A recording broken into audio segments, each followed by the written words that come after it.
Hello, it's Aisling here from the Institute of Empowered Psychology. So the reason that I am jumping on with this today, you may have a look at the title and think, okay, 25 ways to keep your New Year's resolutions. Well, you're a bit late for that, right? Because we're already 2 weeks into the new year. And I agree.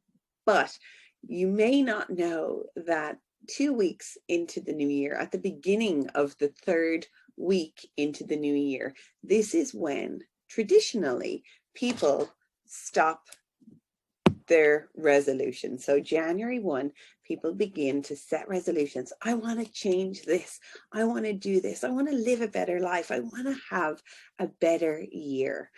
And then, things happen. You go back to work. The holidays are over. You go back to school. All of the things remain the same, and your life returns to the way that it was before you had your wonderful ideas and you set those fantastic resolutions. And then, you're like, well, maybe next year or maybe later in the year. It's just, life is just a bit too crazy right now. Am I right? Have you ever said any of these things to yourself? Have you ever experienced any of these things? Because I know personally that I have. And I want to tell you a little bit about my story and what inspired me to come back from my run this morning and bang out this presentation to share with you today. I am an avid goal setter, and I have set a lot of goals for myself this year. I set my goals in the context of business, of family, health, and personal. So I've got a lot of categories to cover, and I know, and what I've realized over the years being an avid goal setter is that when you hit your personal, your health goals, all of your goals really amalgamate to one. And let me give you an explanation into that. I kicked off this year, like anybody else, probably like most of you, rearing to go. I had health goals. I want to lose weight. I want to get fit. I want to run a half marathon this year. Lots of different things like that. So I need to get into practice. I want to get back into a routine. I have this wonderful morning routine that I don't always do because, life gets in the way. But I do know that the days that I do practice this amazing morning routine are the days that I feel fantastic. So why not try to feel fantastic every day? Why not be in that peak state all the time? Which is exactly why I'm here sharing this with you today, because I did 10 days of this year. Like I smashed it out. I was doing my morning routine. I was feeling amazing. And I was so productive at work. And then Monday morning turned around this week. So I got hit a week earlier. Maybe some of you guys are with me. Maybe the same thing happened with you. And I just wasn't really feeling great. I just didn't feel like getting up early. I was a bit tired. Hadn't had a great sleep the night before. I will also tell you that I've just recently given up cigarettes and alcohol. So maybe, I was trying to make excuses, wonderful excuses for myself to say, hey, oh, you're doing really well, Ash. You're not like smoking or drinking, so you deserve a bit of a lie-in. Don't worry about going for a run this morning. You can do tomorrow. You've done such a great job really pushing through, and you just take a day off for yourself. That's all right. So I did. I took Monday off, and you know what happens? It's a snowball effect. And then Tuesday happened, and then Wednesday happened, and then Thursday happened. And I sat on my bed yesterday and I had a migraine. I felt terrible all day long. I haven't been as productive as I wanted to be at work this week. I haven't had that zest for life that I really automatically do.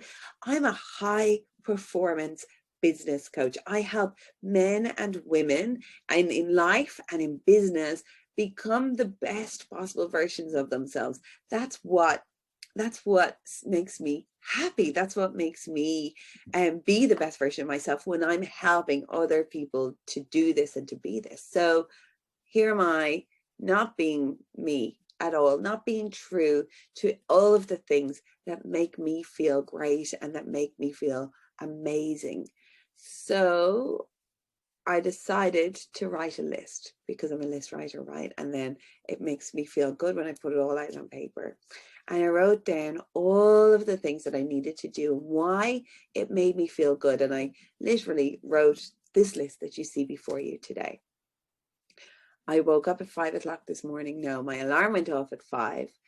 And I still had that moment of, no, I just put it on pause. I just put it on mute and, said, oh, I'll just turn around again.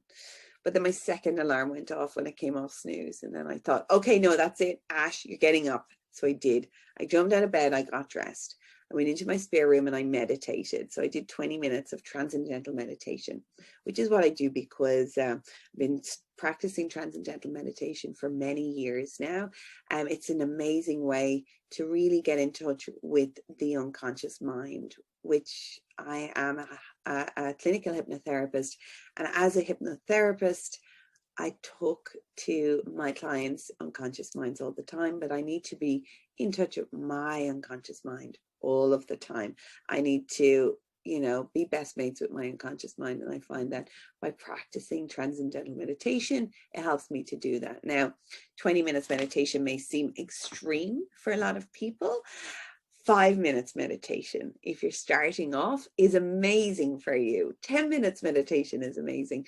I have friends who do an hour meditation. So you find what fits you. And meditation is definitely not a one size fits all. But anyway, so meditated, got my affirmations, tell myself all of the things that I am, that I, when you're in that funk, when I was in the funk on Monday, Tuesday, Wednesday, Thursday, particularly, I'd hit the bottom of the funk that I was in.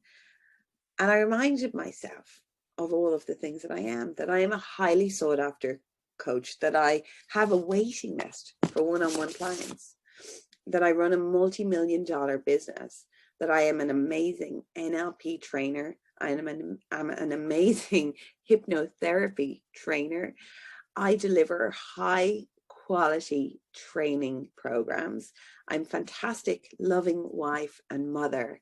I am easily achieving all my goals. I successfully balance work and life. I am happy, healthy, and thriving. And I am a thoughtful and considerate business partner. So these are the things that I say to myself every day to remind me of who I am, what I'm doing, and what's my purpose, why I'm getting out there. So there's more, but I don't want to bore you with them. But so affirmations came in, and then I stuck on the runners, I got my headphones, and I headed off for my run. Now, I just kept telling myself all of these things. Oh, it's a bit, cold. It wasn't cold. It was gorgeous. It was perfect conditions for running. I didn't know what route I was going to take today. I took a fully new route that I never took before, and I just went with it. I was telling myself a number of different things while I was running. Am I going to do 2K? Maybe I'll only do 3K today because I'm just easing back into it. I ended up doing 5.5K because I shut up the little voice in my head that was giving me the negative comments, that was trying to pull me back into that hole, because it's that voice in our head that it thinks it's looking after us, but quite often it really isn't. So you need to talk to your unconscious mind, and that's why meditation is important, and the affirmations, because when you tell yourself your affirmations just after meditation, you've opened up the portal to your unconscious mind. Your unconscious mind is what runs your body. It's what keeps your blood flowing. It's what helps you go to sleep at night and wakes you up in the morning. It's what heals your cuts and bruises. It's the inner working of yourself. So I program my unconscious mind with my affirmations to remind myself of who I am and what I'm here for, what my purpose is. And then I go for my run, and I get totally inspired. I get totally inspired to create this, and here I am now. I'm feeling great. I'm an hour and a half post run, and I'm feeling amazing. I'm totally pumped and ready to go. So I'm putting this together for any of you who were like me earlier on this week and feeling like you're in a funk, feeling like you might just give up on your New Year's resolutions, that you might just not achieve those goals that you wanted to achieve this year, and you were trying to tell yourself that it was okay to do that.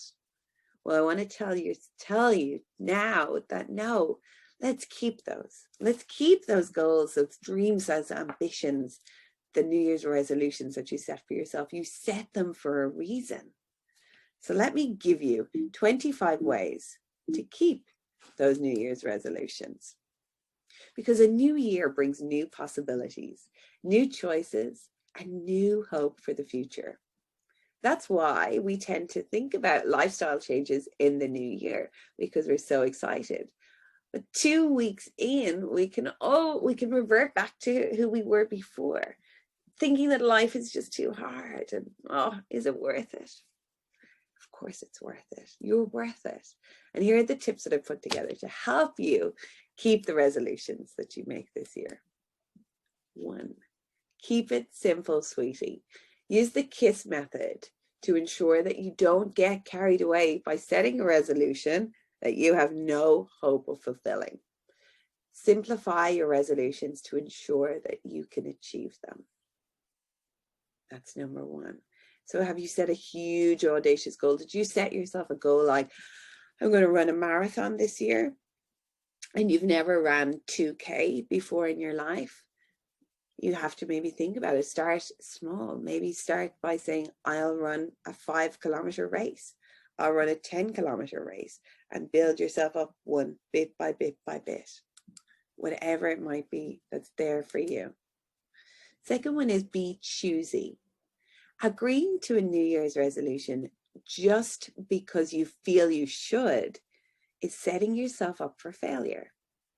Instead, choose to change something that you really desire to change, and your chances for success are much greater.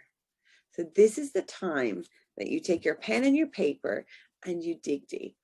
And you really dig deep within yourself and you say, hey, what can I do? What is the one thing that I can do that I really, really want to do, that I really want to do? And write it down. The pen and paper are great friends in the context of goal setting. Write down all of the things and really pull out what sings to you. Be realistic. Okay, sure. You might want to lose 25 pounds, 10 kilos, 2 stone in a week, but besides being like totally unrealistic and unhealthy, it's unrealistic. So instead, set realistic expectations for what you can accomplish within the time frame, because these are all the things that can make you stop and make you say, if you don't lose the 25 pounds or the 10 kilos in a week, you're like, oh, it's no good. I'm not going to do it. I'm throwing it up and I'm not going to bother. We don't want you to do that. We want you to win. We want this to work. So be realistic with your goal setting. Number 4, broadcast your plans. Tell friends and family about your New Year's resolutions. Don't try and keep them to yourself. Don't be a closet goal setter. Put it out there for the world to see.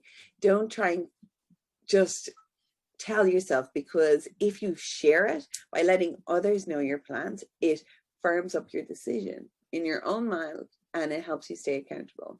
I've created Facebook Lives. I've done YouTube videos. I'm all out there with my resolutions, but I'm all out there to say that, you know what, it's okay. I failed and I made a mistake, but I'm willing to admit that I didn't go to plan, but I'm willing to admit that I'm going to jump back on the bandwagon again. And I'm not going to let a couple of days that I didn't follow through with what I really wanted to do and be and become for myself this year dictate to me what the rest of the year was going to be like. We're 2 weeks in. There's 50 weeks left to make a change and to create greatness. Number 5, educate yourself. Learn how others have successfully made the change that you desire. Doing so will help you to avoid pitfalls and to build realistic expectations. Number 6, avoid the same old resolutions. Year after year, do you resolve to lose 10 pounds, 5 kilos, to save $10,000, to have 5,000 euros in the bank as an emergency slush fund every year, and then you don't achieve it? If this is the case, it may be time to set a different resolution. Instead, maybe you resolve to exercise 3 times a week. This will accomplish the same results, but it frames your lifestyle change in a different light. Now, if you're watching this, you will see that underneath where you're watching this, you can download our strategic goal setting workbook, which is something that I use and that I recommend for all of my clients to use as well. So I'm giving it to you for free because I want you to achieve your goals, resolutions, and I want you to get to where you really want to be this year. So in the context of that, what we like to do with setting goals is being realistic and really breaking it down. If you want to lose 10 pounds, 10 kilos, 1 stone, whatever it is for you, how does that look? What are you doing? What are the little things that you're breaking down into everyday life to make that change? Are you changing your diet? Are you changing your exercise? Are you changing your routines, your habits, your associations, your the things you do day after day after day? If you are not, then it's time to think about the things that are influencing the choices that you're currently making. And it will help you to obviously make that change so that you're not in that constant hamster wheel of not achieving what you want. Number 7, break your resolution into achievable tasks. So here I am jumping ahead of myself. So rather than focusing on the one huge life-altering change, opt for smaller, break it down.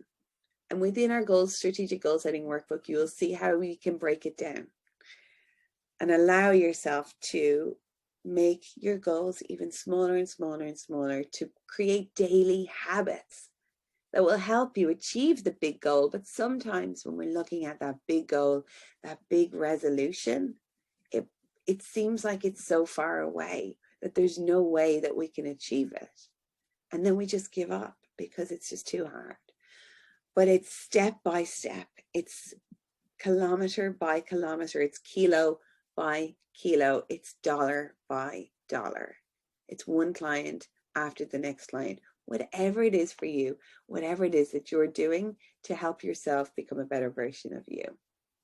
Number 8, we create a plan of action. So once you know the steps that you need to take to fulfill your own resolution, decide what you'll do first and then do it.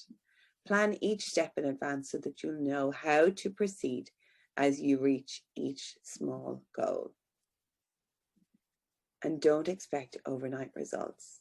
That's why 2 weeks into New Year, people tend to give up because they stand on the scales and they think, oh, it hasn't moved. I haven't changed anything.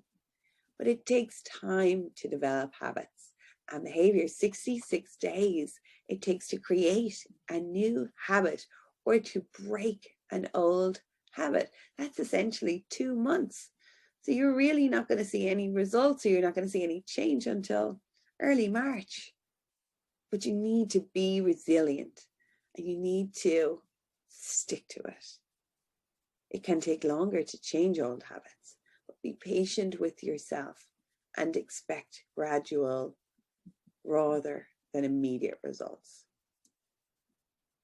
Number 10, don't stress yourself out. Change, even good change, can be stressful. We are creatures of comfort, and stepping out of our comfort zones can create stress and anxiety. So strive to disallow stress from getting the best of you. I can tell you that that's what happened to me this week. And I'm like, totally don't allow stress to come into my life because I meditate and I I do self-hypnosis. So I do all of the right things. However, stress is a wonderful way sometimes to stop us in our tracks when we're doing some great things, just to test us. I always feel like it's been sent to test us, but it's okay, because the one thing is to overcome it and not to allow it to really take control of where we are. Number 11, a great thing to do is to find an accountability partner. It's important to have somebody who will hold you accountable for your actions. So maybe you can ask a friend or a family member to help you stay on track. There are some great apps available right now. One, for instance, one that I use for working out is Strava. So it's totally free, but it tracks you when you're running or when you're working out, but people can see you and they can give you kudos, which is they can say like, well done on your run, or well done on your workout. So, you know, if you're in an accountability partner situation, if this is in the context of health, as we seem to be focusing on it, you can connect with people that you can give each other kudos. So essentially, you can see when people are working out, when they're not. It can help you to feel motivated because you may feel like you're being watched, being held accountable. You can be seen. So there's no way to lie, to say, oh yeah, I have been working out, when you haven't really. And yeah, so it's a really good way if you want to be accountable. Find somebody who has a similar goal, or maybe their goal is totally different, but that's okay, because you know, you can hold each other accountable if you're hitting them together. Garner support from others. So there are support groups available, of course, for almost any desired behavior change. So if you wanted to join Weight Watchers, or if you wanted to join the gym, or if you wanted to join whatever it may be, women's fitness, men's health, it could be a business networking set, like, so I'm a part of a local BNI chapter, which is amazing because there's great support in business there, achieving your business goals, focusing on what you want for business. So whatever it is in relation to your personal goals, search for one in your community, and that will help you to reach your goals. Number 13, let your enthusiasm show. Look at the changes you're making as an adventure rather than drudgery. Look at where I am now. Look how excited I am and how engaged I am, because I just did it this morning. I just did it and I went out and I feel so great for it.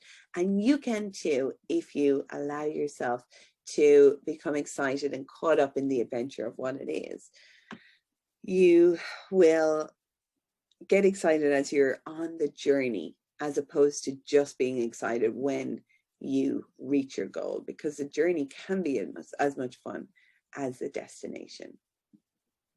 Number 14, look at both the pros and the cons of your decision. So there sometimes are both positive and negative outcomes for your decision. So be aware of what they may be. Write a list, pop it into your journal, into your diary, what you're putting together, so that you know that everything, while it may be a good decision to do whatever it is that you want to do, it can be difficult.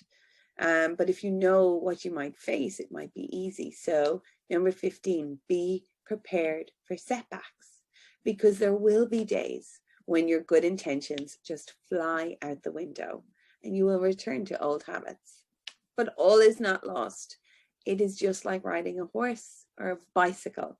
When you fall off, get back up on the bike, get back on the horse and trudge on. Don't allow yourself to succumb. Don't say, oh, well, that's it. Oh, well, you know, I had a cigarette, you know, so I'm a smoker again. No, you're not. Or I had a drink of alcohol, so I'm back drinking alcohol again, or whatever it is that you are deciding to do for yourself. As I said, I had a bad week. I have given up the cigarettes, and I'm working on a self-hypnosis program in doing that. Now I feel amazing, and it is the one constant thing that I have absolutely no regard for. It's totally gone from my life, and I'm very grateful as a hypnotherapist that I can provide myself with this kind of therapy to help myself remove something terrible from my life. But what I mean to say is that anybody, setbacks can come in any way. And they came for me in the context of, I just didn't feel like going out for a run and working out this week, even though I know that I feel amazing when they do. But I jump back on the horse today and I feel great as a result. Prepare in advance. I love this. Give your subconscious mind time to adjust to the change, so it doesn't come as such a shock to your system, because you are more likely to succeed when you prepare in advance. So add it to your meditation routine, to your daily routine. But even preparation in advance is, if you are going to jump out of bed in the morning to go for a run or have your workout before the rest of the family wake up, have your clothes on the bottom of your bed so that you're not like rustling around in the dark trying to find them. Or if you are, maybe put them in the bathroom so that you can go straight to the bathroom and get changed. You're not turning on the lights in your bedroom, waking up the family. There are little things like that that you can do to make it easy for yourself so that you can create change easily and effortlessly. And it's just a little bit of preparation in advance that you need to do to make it easy. Number 17, reward yourself. Look for ways to reward yourself after every step is reached. It'll build momentum because you'll be looking forward to the next reward. So whatever it is, maybe you want to, if you hit 5K, if you're beginning to run and you're trying to get there and you're doing 1K days and 2K days, and you say, okay, 5K is my milestone. Once I hit 5K, I'm going to get a massage. You know, whatever it is for you. Maybe it's not running. Maybe it's weightlifting. Maybe it's when I lift X weights, then you would definitely deserve a massage if you're weightlifting.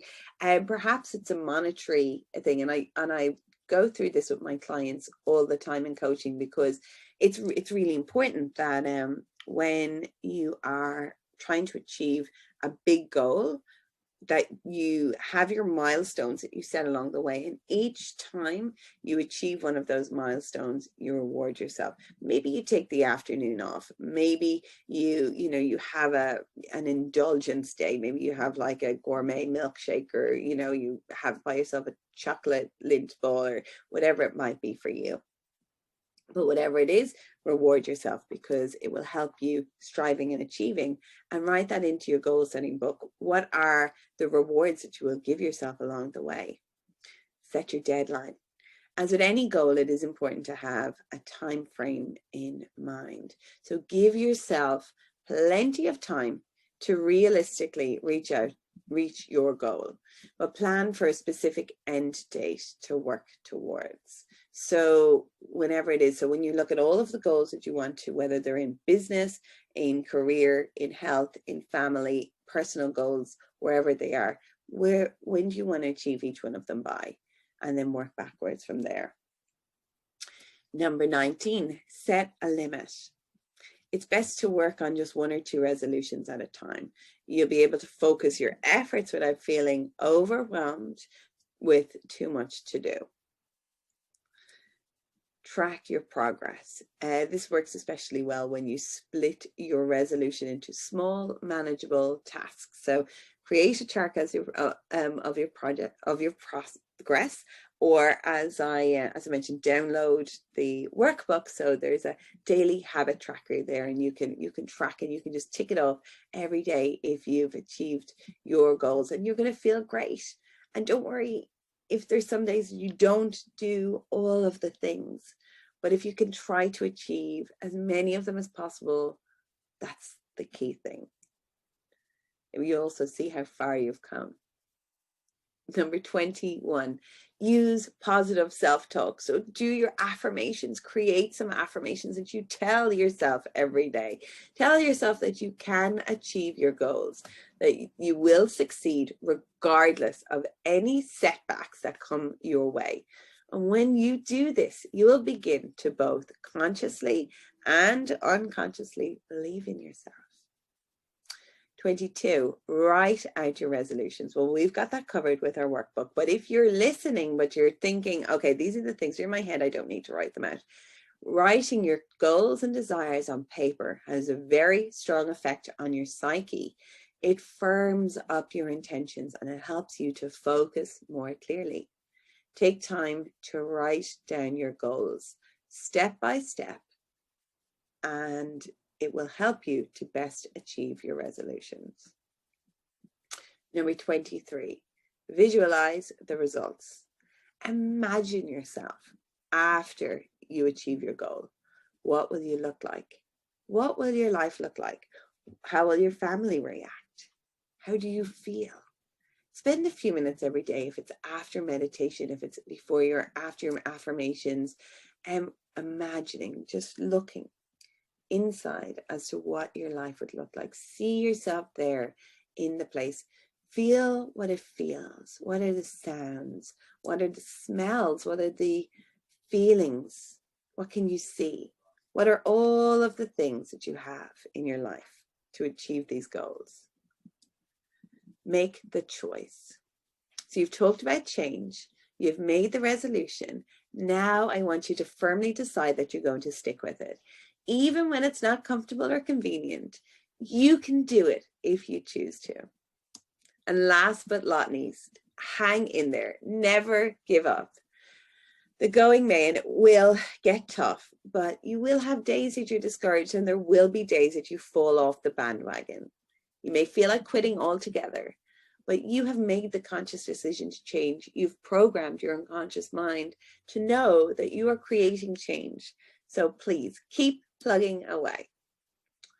By putting all of these strategies into place, you will give yourself a chance at a great start to a wonderful new year.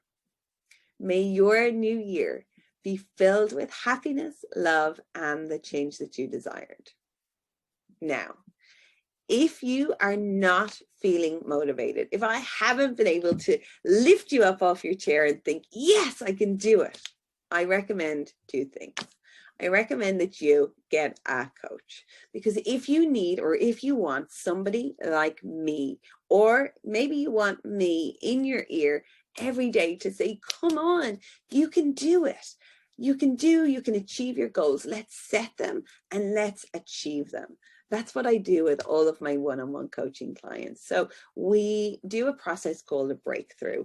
We eliminate all of the negative beliefs, anything that's holding them back, any of the negativity that's in your mind that's telling you that you can't do this, that you are not good enough, that you can never achieve this, that you cannot lose that weight, that you can't achieve that business goal because you're unable, because you've never done it before, whatever it might be.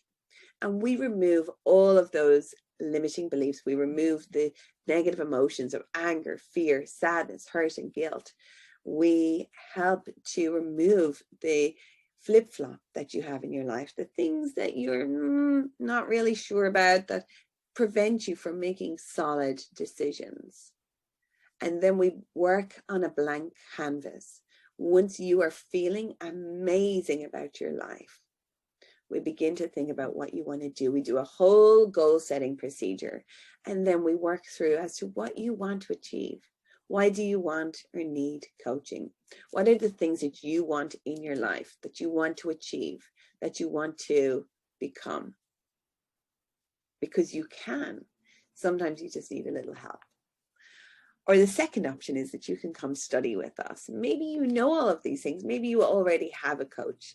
Maybe you're totally down with personal development and you are totally across it. Well, at the Institute of Empowered Psychology, we have a huge year ahead of us. We are running almost 20 courses in 2021. So these are courses in hypnotherapy, in neuro-linguistic programming at the practitioner level, and neuro-linguistic programming at the master practitioner level.